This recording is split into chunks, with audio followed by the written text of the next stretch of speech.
Et bonjour à tous.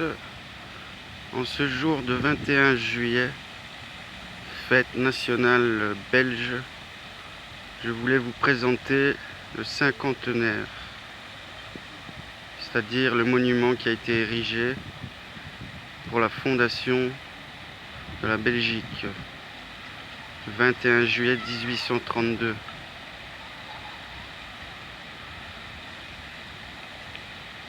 Nous voyons bien que le patriotisme est une grande illusion pour la sagesse initiatique, car les guerres de patriotisme sont légion à travers l'histoire. Et c'est cette division de frontières et de pays qui a fait couler tant de sang.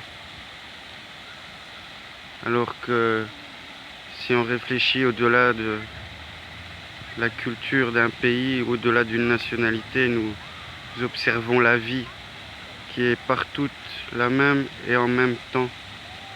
Peu importe le continent, la source reste similaire. Et donc, le but d'une fête nationale est donc de célébrer l'indépendance d'un pays. Mais moi, je vous le dis que aucun de ces pays sont indépendants, mais ils sont interassociés, interconnectés. Les familles royales belges sont les mêmes que les familles royales d'Angleterre et d'autres contrées. C'est une même élite monarchique.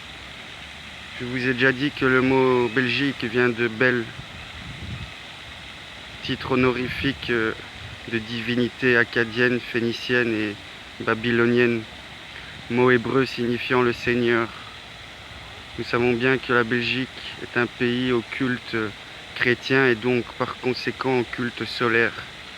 Nous observons comme symbole le lion et le coq, tous deux emblèmes solaires. Les couleurs sont les mêmes que ceux de l'Allemagne. C'est là qu'on voit la connexion politique et monarchique. Le noir, le jaune et le rouge.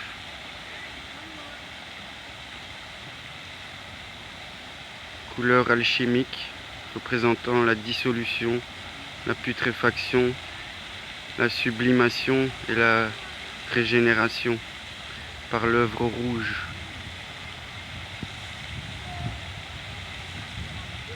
Les emblèmes des pays, les symboles ne sont pas sans raison, ni les couleurs de leur drapeau, comme vous observerez pour le monde du Moyen-Orient, le croissant lunaire ou le pentagramme qui est récurrent. Vous observez tout au-delà de l'Empire romain les aigles de Jupiter. Tout ce symbolisme est initiatique, est important dans la compréhension du monde dans lequel vous vivez. Monde aux nombreuses allégories. Allégories signifiant des principes établis dans des faits par des lois. Et donc, je vais vous présenter ce monument car il symbolise aussi le soleil sur son char avec ses 4 chevaux pour les 4 points cardinaux, les 4 éléments, les 4 saisons, les 4 âges de la vie d'un homme ou les 4 tempéraments, les 4 couleurs des cartes ou toute division quaternaire. Le soleil chevauchant son cours cyclique et zodiacal.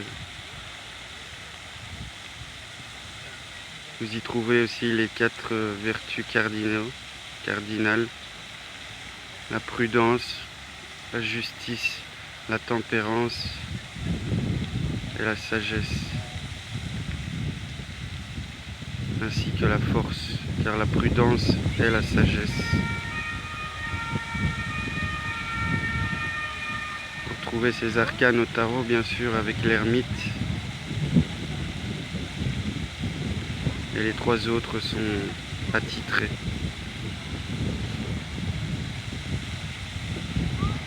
Comme la grande place alchimique de Bruxelles, Les monuments sont sur des lieux telluriques importants.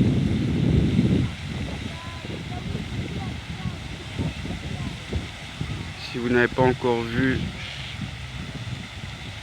Bruxelles, bien je vous conseille de venir visiter ce monument qui s'appelle donc le cinquantenaire. Nous connaissons aussi la valeur du nombre 50 en Kabbale, car il signifie les nombres de portes de l'esprit. 49 sont accessibles et la 50e, seul Dieu y réside, selon la Kabbale de Moïse et du Sefer Yetzira.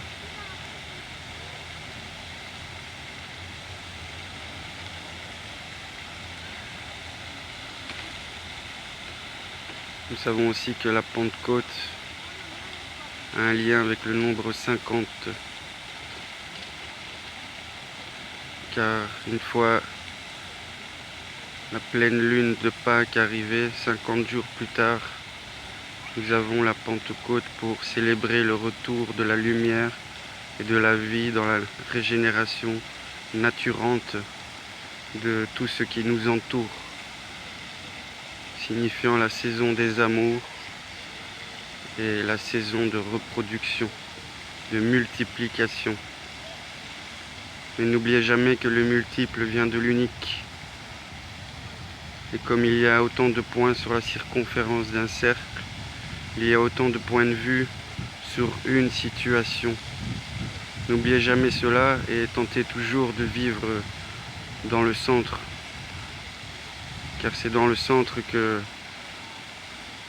les multiplications cessent et que nous trouvons la béatitude de l'unité. Je vous souhaite donc bonne continuation et bonne quête de sagesse.